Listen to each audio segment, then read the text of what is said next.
ngasih pertanyaan sama Pak Sidu itu sama aja kalau kita mengerjakan soal fisika.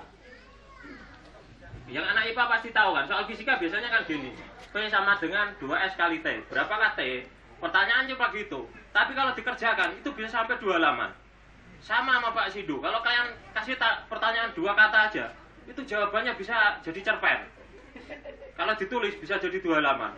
Ya, misalnya ditanya, Pak Sidu dari mana? Oh, iya, saya tadi dari Ledon. Di sana ada trader baru. Cuma 4 orang dan tadi udah Jati Jackson pagi-pagi loh. Jadi besok peralatannya datang. Dan gitu terus sampai panjang. Bayangkan kalau Pak Sidu jadi dokter ya. Misalnya ada pasien datang, dok, ini ada pasien kecelakaan dok. Loh, kecelakaannya di mana? Di Jalan Pemuda. Oh iya, kemarin juga ada di sana orang tabrakan kecelakaan. Dibawa ke sini saya obati.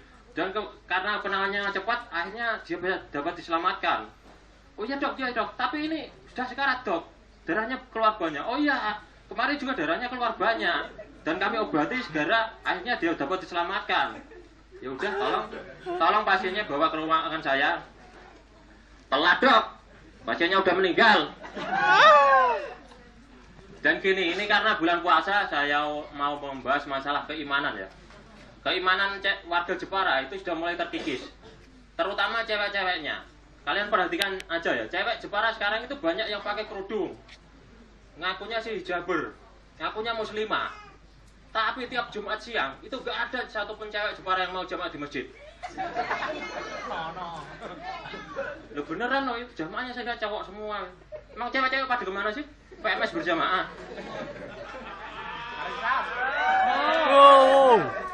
Gak cuma ceweknya, cowok-cowok juga sama. Yang berangkat Jumatan itu niatnya sudah melenceng jauh dari akidah agama. Kalian pasti pernah lihat kan ada cowok yang mau Jumatan nulis status dulu kayak gini. Jumatan dulu yuk biar ganteng. Terus deh. Emang kalian kira di masjid ada jasa facial wajah? Kalian ke masjid itu niatnya mau sholat Jumat atau mau primbal? Kalau mau ganteng datang ke salon. Ngapain? Sholat Jumat di salon.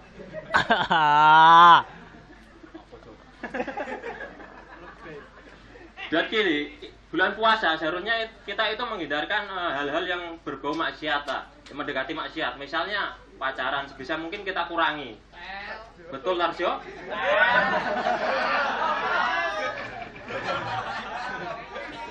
Ya kalau misalnya nekat pacaran, setidaknya pacarannya itu yang wajar-wajar aja. Pacaran yang wajar itu yang bagaimana? Misalnya kamu UP, kamu kan cowok. Cowok bukan? Sewajarnya kalau pacaran itu ya sama cewek. Jadi wajar kalau misalnya kamu pacarannya sama Om Rudi, sama Tante Citra Body Lotion, Sapu Sarsil. Dan memang tapi agak sulit ya kalau ngomong masalah pacaran, tapi kita menghindarkan dari maksiat. Karena jujur kalau seorang cowok boncengin cewek, biasanya mereka yang dipikirannya apa sih? Apa Jo biasanya Jo? Gak mungkin. Pasti dia berharap apa ya sebutannya ya? Nenen ajaibnya si cewek itu nempel di punggungnya dia. Betul gitu Tarjo?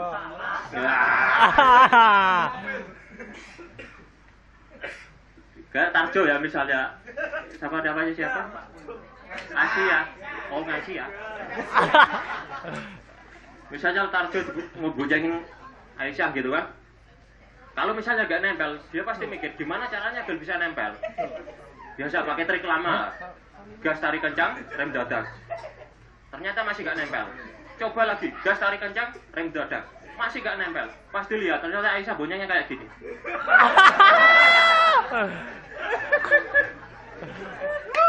Tarjo marah-marah kan, besoknya pas diboncengin lagi, Aisyah baru naik, itu sudah nempel. Asik. Tapi setelah dirasakan, Tarjo mikir, ini nenen apa tas? Dibilang nenen tapi kok keras. Dibilang tas tapi kok bentuknya kayak nenen. Pas dilihat ternyata bener, itu tas. Tasnya bentuknya nenen.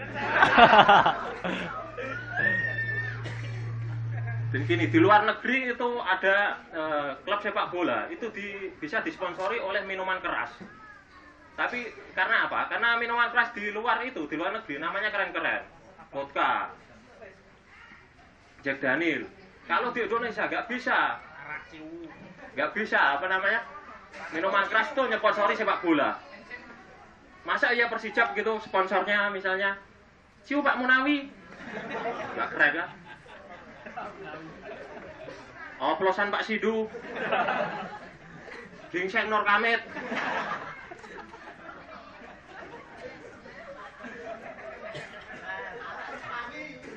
Dan di bulan puasa ini juga banyak acara-acara di TV yang sebenarnya itu menurut saya nggak layak untuk ditonton.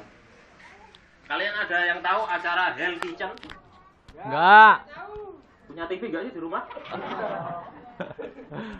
Yang acara yang dulu Hell Kitchen, bukan lubang masak. Hell Kitchen adalah perang. Nah lihat iklannya kan?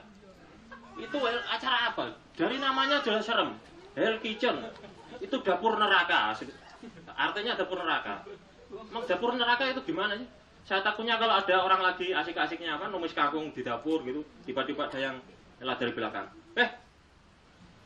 Sopo pangeranmu? Dan yang paling gak enak acara itu, pembawa acaranya. Itu chef, siapa namanya itu yang tangannya penuh sama tato, panu kados kurap kutu air itu. Chef Juna itu. Itu komentarnya gak enak ya. Dia kan biasanya nyicipi makanan gitu.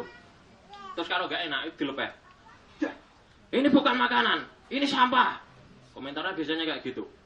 Kenapa dia selalu mengidentikan makanan dengan sampah? Padahal sebenarnya niatnya kan dia mau nunjukin bahwa makanan itu gak enak. Kenapa gak nyari persamaan lain? Misalnya sandal jepit kebalik. Kalian kalau pakai sandal jepit kebalik dilihat juga gak enak kan? Jadi itu bisa jadikan persamaan. Misalnya, jadi kalau misalnya Juna nyicip makanan gitu kan,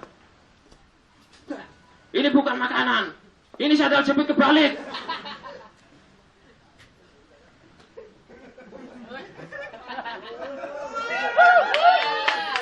Tepuk tangan dulu.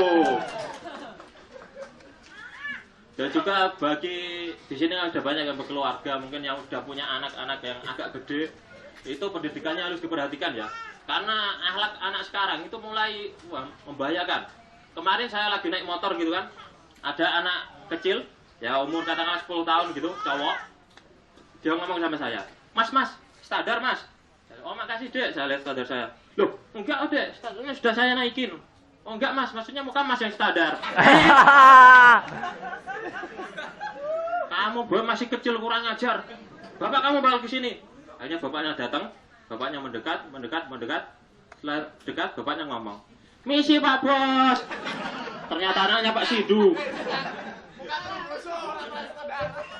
Bibirnya mas.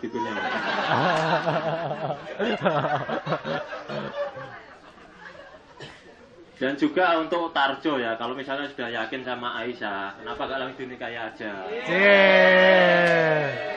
Jangan sampai Aisyah itu pindah ke lain hati gara-gara kelamaan nunggu. Saya ngomong kayak gini karena sudah mengalami sendiri. Dulu cewek saya juga minta dinikahi, tapi karena saya belum siap, itu permintaannya bukannya saya turuti, malah saya marah-marahi. Padahal kalau boleh jujur ya, cewek saya gak pernah minta materi. Dia itu gak pernah menuntut kekayaan. Dia cuma minta untuk dinikahi sama cowok lain. Saya sakit hati kan. Dan kalian misalnya cowok-cowok biasanya kalau sakit hati pelampiasannya kemana? Minuman keras, migas. Kalau jeber biasanya kan bikin oplosan ya. Dia oplos spretos, dia oplos sama Oralit. Mabuk kagak mencret iya. Kalau saya biasanya larinya ke minum jamu gendong. Jadi kalau ada penjual jamu gendong saya cegat. Berhenti. Pesan 1 botol jamu galian rapat. Bapaknya tanya, loh mas, cowok kok minum jamu galian rapat buat apaan? Buat ngerapetin kembali hati yang telah retak.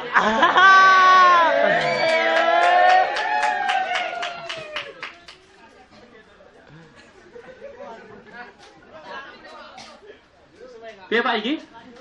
Oh, Pak Igi mau stand up juga?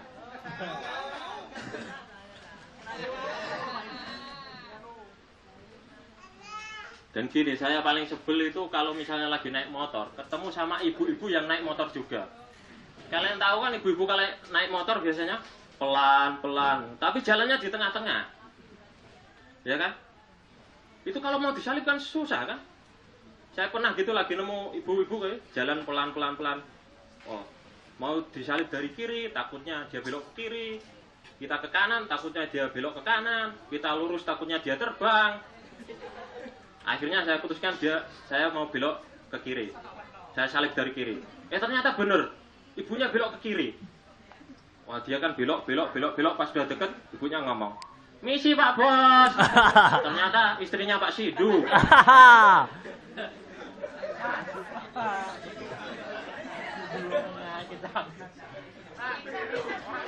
Men, Pak Eksan, men. Apa? Pak Iksan. Oh, Pak Iksan.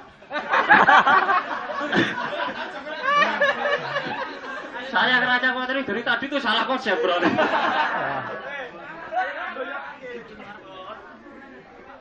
Gak ngomong dari tadi. Monggo. Jadi materi saya salah semua, ini bingung.